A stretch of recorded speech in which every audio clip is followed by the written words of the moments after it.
بسم اللہ الرحمن الرحیم۔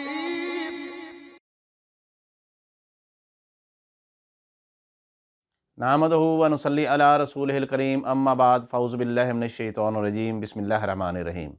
میں ہوں پروفیسر حکیم اسحاق سلطان اور اپنے یوٹیوب چینل سے آپ کو خوش آمدید کہتا ہوں۔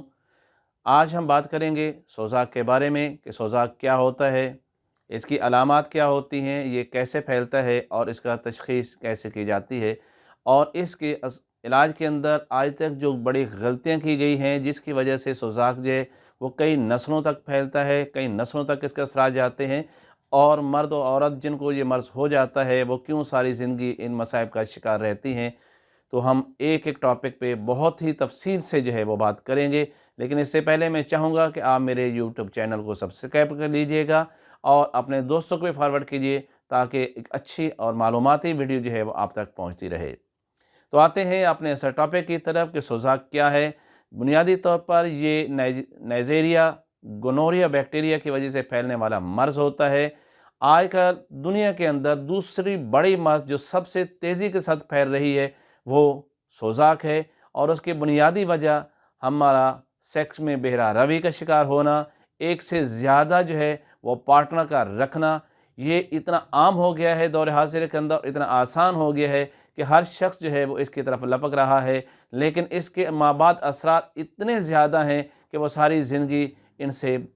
بچ نہیں سکتا، اور ساری زندگی اس کی جو ہے مابعد اثرات جو ہے اس سے متاثر رہتا ہے، اس کے تکالیف سے جو ہے وہ متاثر رہتا ہے۔ تو اس کی بنیادی وجہ جیسے میں نے بتایا کہ اگر کوئی مرد ایک ایسی خاتون کے ساتھ مباشرت کرتا ہے جس کو سوزاک ہو چکا ہے، تو پھر جیسے وہ مباشرت سے کرتا ہے تو عورت کے ویجائنا سے وہ رطوبت جو ہے جس کے اندر یہ بیکٹیریا موجود ہوتا ہے مرد کے پیشاب کی نالی کے اندر چلا جاتا ہے، اور اس کے اندر یہ اپنی پرورش پانا شروع کرتا ہے۔ عام طور پر یہ 2 سے 7 دن کے اندر خاموشی اختیار کرتا ہے، اور اس کے بعد یہ اپنے علامات دینا شروع کر دیتا ہے۔ اسی طرح وہ خواتین جو ہیں جن کا ایک سے کئی مردوں سے زیادہ جنسی تعلقات قائم کر لیتی ہیں، اگر وہ کسی ایسے مرد سے مباشرت کر لیں جن کے اندر سوزاک پہلے سے ان کے موجود ہے، تو پھر یہ جراثیم بیکٹیریا جو ہے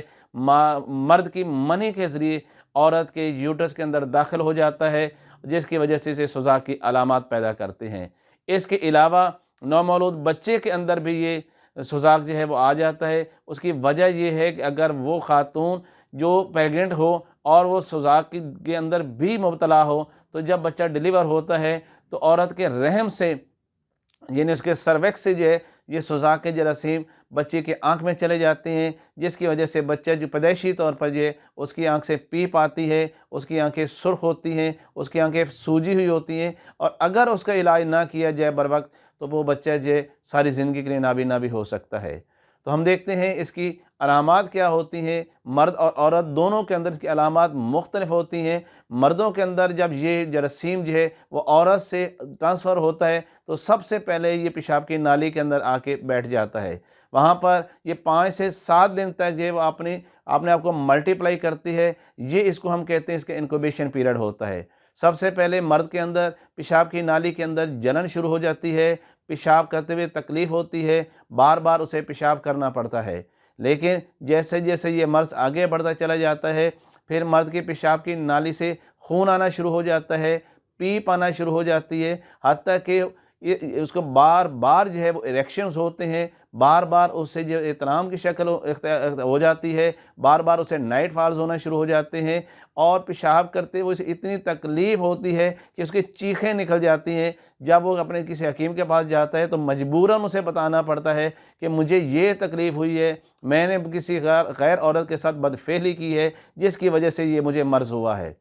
اگر اس کا یہاں پر علاج نہ ہو سکے تو یہ انفیکشن جو ہے وہ مثانے میں چلی جاتی ہے، مثانے میں شدید درد ہونا شروع ہو جاتی ہے، اور مثانے سے یہ تکلیف جو ہے وہ ٹیسٹیکلز کے اندر ٹرانسفر ہو جاتی ہے۔ جب یہ انفیکشن ٹیسٹیکلز میں ٹرانسفر ہوگی تو سب سے زیادہ نقصان جو کرے گا، ایک تو یہ ہے کہ ٹیسٹیکلز میں سوزش آنا شروع ہو جائے گی، ہمارے خصیت ہیں جسے کہتے ہیں ان میں ورم آنا شروع ہو جائے گا، اور منی کے اندر جو ہے جب یہ ٹیسٹیکل میں جاتا ہے تو منی کے جراثیم یعنی سپرمز جو ہیں ان کو یہ ڈیڈ کرنا شروع کر دیتا ہے، اور خاص طور پر وہ پورا ٹریک جو ہے جسے ہم سیمنیفیرس ٹیوبیولز کہتے ہیں اس کو یہ تباہ کر دیتا ہے۔ تو یہ مرد ساری زندگی جو ہے وہ اولاد پیدا نہیں کر سکتا، کیونکہ یہ اولاد پیدا کرنے والے جراثیم کو مکمل طور پہ تباہ کر دیتا ہے، منی کو ان سیمن کو اتنا پتلا کر دیتا ہے کہ وہ اب جماع پہ قادر نہیں رہتا، بہت جلد ہی وہ انزال ہو جاتا ہے، وہ یعنی صورت انزال کا وہ مریض ہو جاتا ہے، پری ایجیکولیشن کا وہ مریض ہو جاتا ہے۔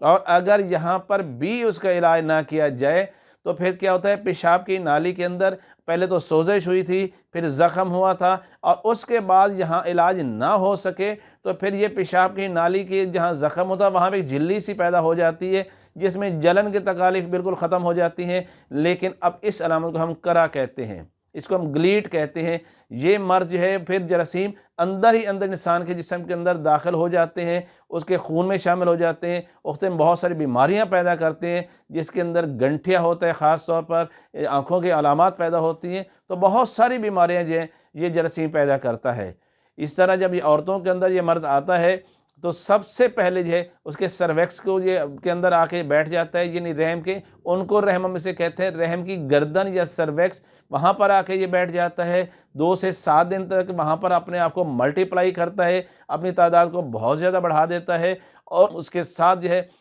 عورت کے اندر پیشاب بار بار کرنے کی حاجت ہوتی ہے، اسے پیشاب میں جلن ہونا شروع ہو جاتی ہے۔ سب سے بڑا مسئلہ جو ہوتا ہے اس کو ماہواری جو ہے وہ ڈسٹرب ہو جاتی ہے۔ ماہواری جو پہلے مہینے میں 1 دفعہ آتی تھی اب مہینے میں 3 سے 4 دفعہ آنا شروع ہو جاتی ہے، انتہائی تکلیف کے ساتھ ہوتی ہے، اس میں جلن ہوتی ہے، درد ہوتا ہے، بلڈ کم آتا ہے اور تکلیف بہت زیادہ ہوتی ہے۔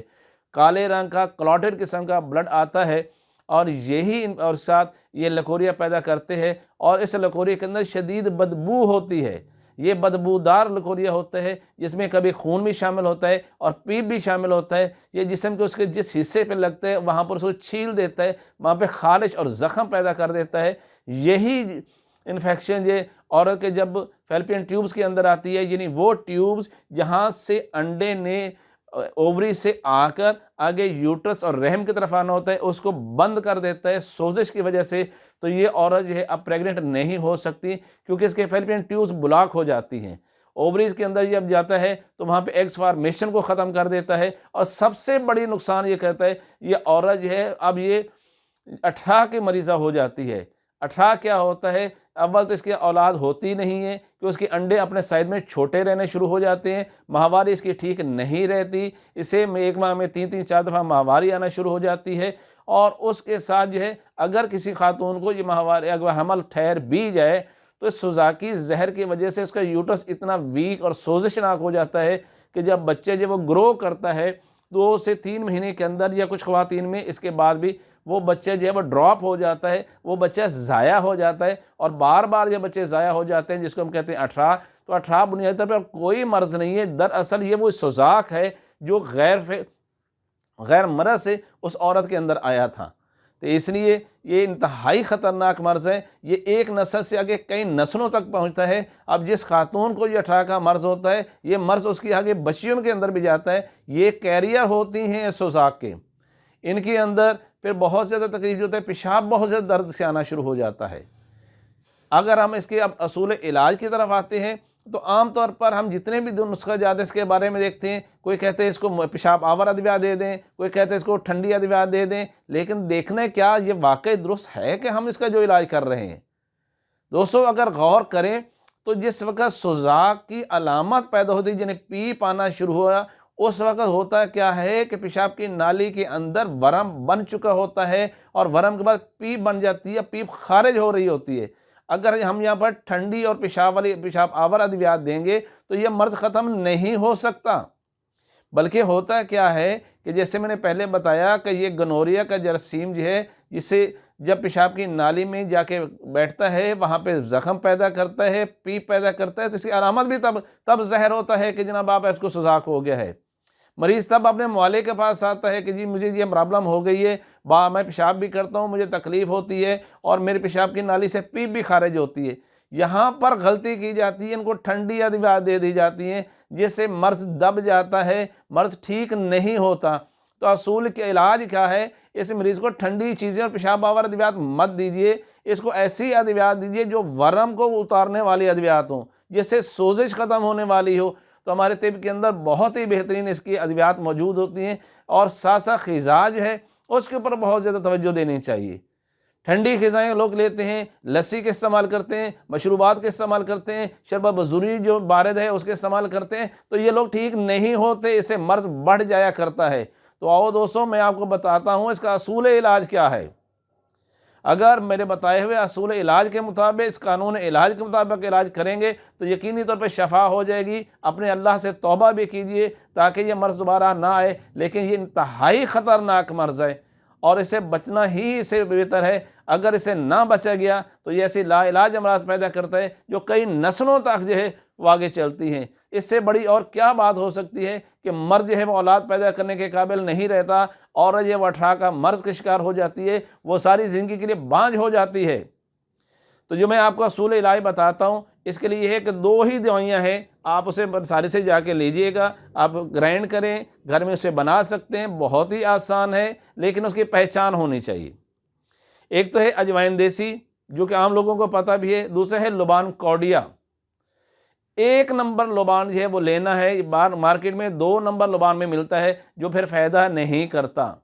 یہ دونوں ادویات جو ہیں جب ان کو ملایا جاتا ہے تو یہ ادویات ورم اور سوزش کو ٹھیک کرتی ہیں، اس ورم کو اتارتی ہیں، پیپ کو خارج کرتی ہیں اور اس کو دوبارہ پیدا بھی نہیں ہونے دیتی۔ لیکن میں ایک چیز آپ کو بتا دوں، اگر اس کا علاج آپ صحیح نہیں کریں گے، ٹھنڈی چیزیں استعمال کریں گے، وقتی طور پر مرض دب جائے گا، لیکن بعد میں کیا ہوگا کہ پیشاب کی نالی میں وہ سکڑ جائے گی ٹھنڈی چیزیں استعمال کرنے کی وجہ سے۔ پیشاب کی نالی تنگ ہو جائے گی ٹھنڈی چیزیں استعمال کرنے کی وجہ سے۔ جس وقت پیشاب کرتے بہت زیادہ تکلیف زور لگانا پڑے گا اور پیشاب بالکل باریک دھار کی شکل میں آنا شروع ہو جائے گا۔ اس کے علاوہ اگر یہیں پر بھی علاج نہ کیا جائے تو یہی ورم جو ہے، اگر اس کو پراپر طور پر اتارنے کی دوائی نہ دی جائیں تو پھر پیشاب کی نالی میں سٹرکچر بن جاتا ہے، یعنی اس کے اندر بدگوش پیدا ہو جاتا ہے۔ جب مریض پیشاب کرتا ہے تو پیشاب 2 دھاروں کی شکل میں آتا ہے، فوارے کی شکل میں آتا ہے، اور وہ علاج بہت مشکل ہوتا ہے۔ پھر اس کا اصول علاج بھی مختلف ہوتا ہے، اس کا علاج بھی ایک کامیاب اور اچھا طبیب ہی کر سکتا ہے۔ اس کے علاج ہم کیا کرتے ہیں کہ مریض میں دوبارہ ایسی ادویات دیتے ہیں جو اس مرض کو دوبارہ پھر پیدا کر دیں، وہ زخم کو پھر تازہ کر دیں، اس کی پیشاب کی نالی سے پھر زخم اور خون آنا شروع ہو جائے، اس کی پیشاب کی نالی میں سے پھر پیپ آنی شروع ہو جائے۔ اگر جب یہ اس کا سٹرکچر بن گیا تو ڈاکٹر بار بار اس کا آپریٹ بھی کرتے ہیں، اس میں پیشاب کی جو ہے وہ نالی جو ہے اس کو کھولنے کے لیے اس میں کیتھیٹرا پاس کرتے ہیں، کہتے ہیں یہ آپ کے پیشاب کی نالی جس کو کھولا جائے گا اور کوئی علاج نہیں ہمارے پاس، اور یہ مریض ٹھیک نہیں ہوتے۔ اس کا اصول علاج یہ ہے کہ مریض اب چونکہ مزمن ہو گیا ہے، پرانا ہو گیا ہے، اس کو دوبارہ پھر اپنی اصل یعنی اوریجن حاد حالت میں لایا جائے، اس کو جیسے سوزاک پیدا ہوا تھا اس حالت میں دوبارہ لایا جائے، اس میں پھر وہ علامات پیدا کی جائیں۔ تو پھر اس کے لیے بھی ہم بہت زیادہ گرم اور خشک مزاج کی ادویات دیتے ہیں۔ یہ کام صرف ایک معالج کر سکتا ہے، اور ایک جس کے بہت زیادہ ایکسپیرینس ہو، جس نے بہت سارے پیشنٹ کا پہلے علاج کر گیا ہو، وہی اس کے علاج کر سکتے ہیں۔ عام بندہ ایسے کرنے کی کوشش بھی نہ کرے۔ لیکن اصول علاج میں نے آپ کو بتا دیا ہے کہ اگر مرض پرانا ہو گیا ہے تو پھر اس مرض کو دوبارہ تازہ کرنا پڑے گا۔ جب یہ دوبارہ پھر اپنی اصل حالت میں آئے گا، یعنی خون آنا شروع ہو گیا، پیپ آنی شروع ہو گئی، تو سمجھ لیجئے کہ اب یہ بیکٹیریا جو ہے وہ آپ کے پیشاب کی نالی سے خارج ہونا شروع ہو گیا ہے۔ تو میں اس کے بارے میں آپ کو جو علاج بتا رہا تھا، یہی پہلے اس کو علاج ہے۔ اسی کو اگر 1 مہینے تک آپ رکھیں گے اور کھانے کے اندر جو میں آپ کو غذا بتاتا ہوں وہ بھی پوری رکھیں گے تو یقینی طور پر یہ مرض ختم ہو جائے گا، ورنہ یہ مرض ساری زندگی آپ گلے کا ہار بن جاتا ہے۔ میں نے بتا رہا تھا آپ کو کہ اس کے لیے آپ نے 2 چیزیں لینی ہیں، ایک اجوائن دیسی اور دوسرے لبان کوڈیا، یہ برابر وزن میں لینی ہے، ان کا الگ الگ پاؤڈر کر لینا ہے اور پھر ان کو مکس کر لیجئے گا۔ ان میں سے 1 گرام کی مقدار میں صبح، دوپہر، شام اور رات 3 ٹائم جو وہ آپ نے تازہ پانی کے ساتھ استعمال کرنا ہے۔